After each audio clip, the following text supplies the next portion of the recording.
Making English simple for everyone. Speak English with Josh and Hannah. Hello, everyone. Welcome back to Talk with Hannah. I'm so happy you're here with us today. Hey, great to see you all again. Today, we're diving into something that comes up in every single English conversation you'll ever have. That's so true. And you know what's funny? These words seem so simple. We use them all the time, but they actually trip up so many learners. Today, we're talking about everyday English action verbs. Yes, we're talking about the big ones: come, go, make, take, put, get, and a few more that you're going to start noticing everywhere once we talk about them today. By the end of this episode, you're going to feel so much more confident using these verbs in real conversations, not just knowing what they mean, but actually using them the right way in the right situations. And here's our question for you before we start. Which of these verbs do you find the most confusing? Is it make versus do, take versus bring, or maybe get because it seems to mean everything? Write your answer in the comments right now. And if you haven't already, please subscribe to Talk with Hannah so you never miss an episode. Every day we bring you practical English that you can actually use. All right, let's not waste any more time. Let's jump in and start with the first group of these powerful verbs. Okay, let's start with two verbs that every English learner learns early: come and go. They seem simple, right? But they actually confuse a lot of people because the direction depends on where you are, not just where something is happening. Exactly. So here's the basic idea. We use go when we're moving away from where we are right now, and we use come when we're moving toward where the speaker or listener is. Let me give you some examples. I'm going to the market. Can you come to my house later? She's going home. He came to the office this morning. And here's where it gets interesting. Imagine your friend calls you and says, "I'm having a party. Can you come?" They're at the party location, or they're thinking from that place, so they say come, not go. But if you're telling someone else about it, you'd say, "I'm going to her party." Great example. So the direction is always from the speaker's point of view. Here's another one. Your mom calls from downstairs and says, "Come and eat." She's downstairs, you're upstairs. She wants you to move toward her, so she says, "Come." Now, what about go? I go to the gym every morning. We went to Lahore last week. She went to the hospital yesterday. The movement is away from where the speaker is at the moment of speaking. And here's something really useful. Come and go also work with phrasal verbs. Come on means hurry up or let's go. Come up with means to think of an idea. Go on means continue. Go through means to experience something difficult. These are everywhere in natural English conversation. Let me ask you something. Can you think of a sentence using come or go from your own life right now? Maybe where you went this week or someone came to see you. Write it in the comments. I'd love to read it. Great idea. So to quickly review, go is movement away from the speaker's current position. Come is movement toward the speaker or listener's position. The key is always thinking about the speaker's perspective. Got it? Let's keep going. All right, now we're moving to two verbs that learners mix up all the time: make and take. These are incredibly common and incredibly useful. And once you understand the difference, so many sentences will just click for you. So here's how I think about it. Make is about creating something or causing something to happen. Take is about receiving, grabbing, or moving something or yourself from one place to another.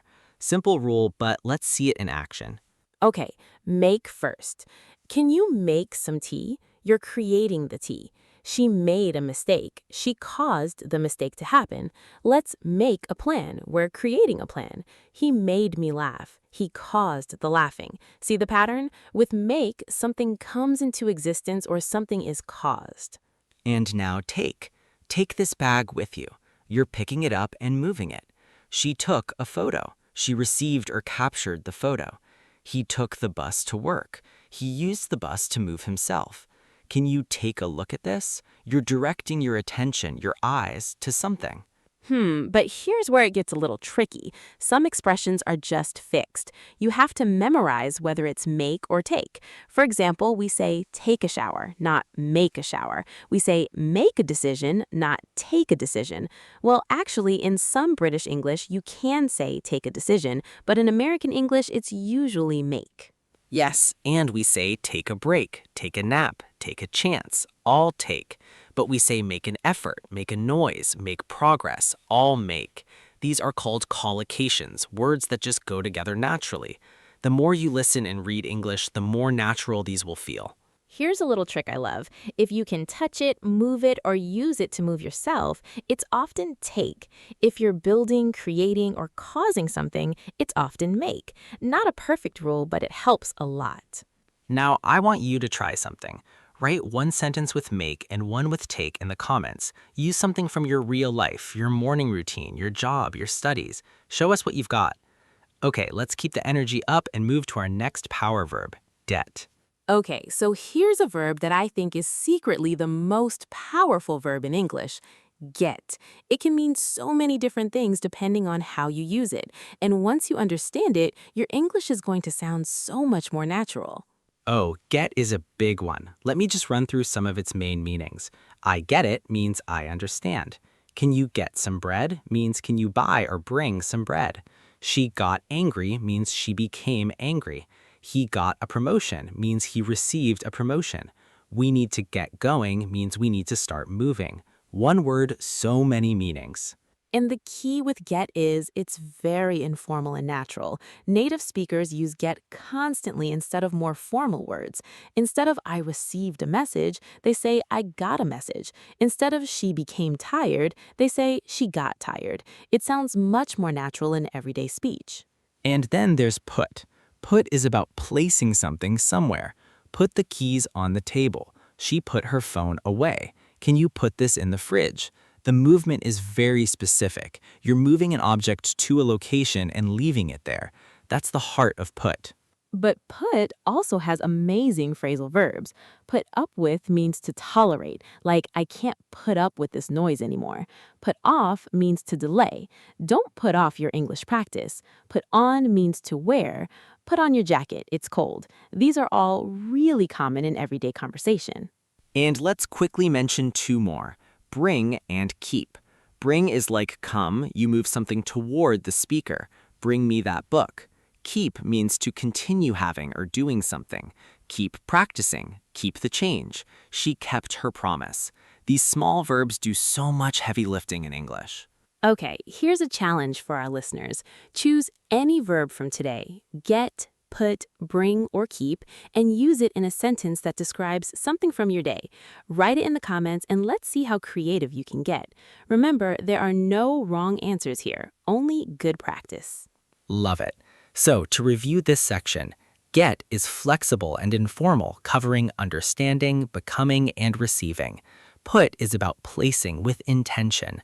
Bring moves things toward you or the speaker, and keep means to continue or hold on to something. These are everywhere in English. You're going to start noticing them in every conversation. All right, this is one of my favorite parts of every episode, common mistakes. And honestly, both of us have made most of these at some point, so there's nothing embarrassing about this. These are just patterns that trip up a lot of learners. Okay, mistake number 1, mixing up make and do. A lot of learners say make homework, but the correct phrase is do homework. We do homework, we don't make homework. Similarly, do the dishes, do exercise, do your best. These all use do, not make. Make is about creating something new. Do is about performing an activity. A good way to remember it, if it's a task or an activity you perform, it's usually do. If it's something you build or create, it's usually make. Do your job, make a plan. Do the laundry, make a cake. See how that works? And mistake number 2, mixing up go instead of come in the wrong situation. If someone invites you to their home and you say, I will go to your house, that's actually okay, but it can sound a little cold or distant. More naturally, in a reply to an invitation, you say, I'll come, because you're already thinking from that person's location. The feeling shifts with perspective. Great example. So the direction is always from the speaker's point of view. Here's another one. Your mom calls from downstairs and says, "Come and eat." She's downstairs. You're upstairs. She wants you to move toward her, so she says, "Come." And now let's talk about mistake number 3. This is a big one, saying take a decision in American English. In American English, we almost always say make a decision. I need to make a decision. Some learners pick up take a decision from British English or from translated phrases. And while it's not completely wrong globally, in American English, it can sound a bit off. And mistake number 4, forgetting that get has a past tense of got, not getted. This sounds funny, but it's a real mistake. I got a message yesterday. She got sick last week. We got home late. Always got, never getted. And in British English, the past participle is got. I've got a problem. In American English, you'll often hear gotten. I've gotten really busy lately. You know what? Mistakes like these are genuinely part of the learning process. Every fluent English speaker made these exact same mistakes. The fact that you're aware of them now means you're already doing better than most. Don't be afraid to make mistakes. Just keep going. Exactly. So to wrap up this section, do homework, not make. Use come when thinking from the listener's location. Make a decision in American English. And got is the past tense of get, never getted. You're doing great. Now, let's practice. Okay, it's time for our favorite part, interactive practice. I'm going to give you 2 sentences and you choose which one sounds more natural. Say your answer out loud. Don't just think it in your head. Speaking out loud is how real fluency builds up. Situation 1. Your boss asks you to delay a meeting. Which sounds better? Can we take off the meeting or can we put off the meeting? Think about it. Put off means to delay. Take off means to leave or remove. So the correct one is, can we put off the meeting? Situation 2. Your friend says, "Come to my birthday party." You're replying, which is more natural? "Okay, I'll go," or "Okay, I'll come." Since your friend is already thinking from the party location and you're responding to that invitation, the more natural answer is, "Okay, I'll come." Situation 3. You're asking someone to prepare breakfast. Which is right? Can you do breakfast or can you make breakfast? Making breakfast creates something, food. So can you make breakfast is correct. Situation 4. Your English is improving. How would you say it? My English is getting better, or my English is going better. Get is the verb that shows change and progress. So, my English is getting better. See how natural that sounds? Situation 5. You want someone to leave something in a specific place. Which is better? Go the bag on the chair or put the bag on the chair. Put is our placement verb. Put the bag on the chair is perfect. And situation 6. You want to encourage a friend who's feeling tired. Keep going or make going. Obviously, keep going because keep means to continue. It's one of the most encouraging phrases in English. Now here's your real challenge. Don't just choose the right answer. Make your own sentence. Take any one of these verbs, come, go, make, take, put, get, keep, or bring, and write an original sentence in the comments. Something from your real life. A real conversation always matters more than a perfect textbook answer. Wow, what a session. I'm genuinely so proud of everyone who made it all the way through this episode. Today, we covered some of the most important, most used action verbs in everyday English, and you now understand them at a much deeper level. Let's quickly recap the 3 big areas we covered today. First, come and go, where direction depends on the speaker's perspective.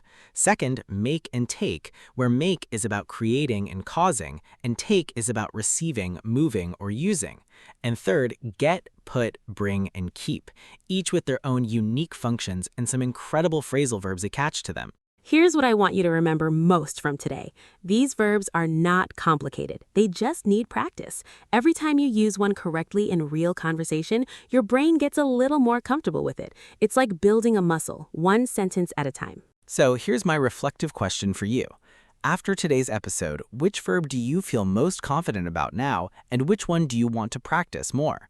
Leave your answer in the comments. We genuinely read every single one. And don't forget, if today's episode helped you even a little bit, please give it a like, share it with a friend who's also learning English, drop a comment below, and most importantly, subscribe to Talk with Hannah so you never miss an episode. We put so much love into every single one of these for you. You all are doing something incredible. You're choosing to grow, to learn, to push past what's comfortable. That takes real courage. Be proud of yourself. We'll see you next time on Talk with Hannah.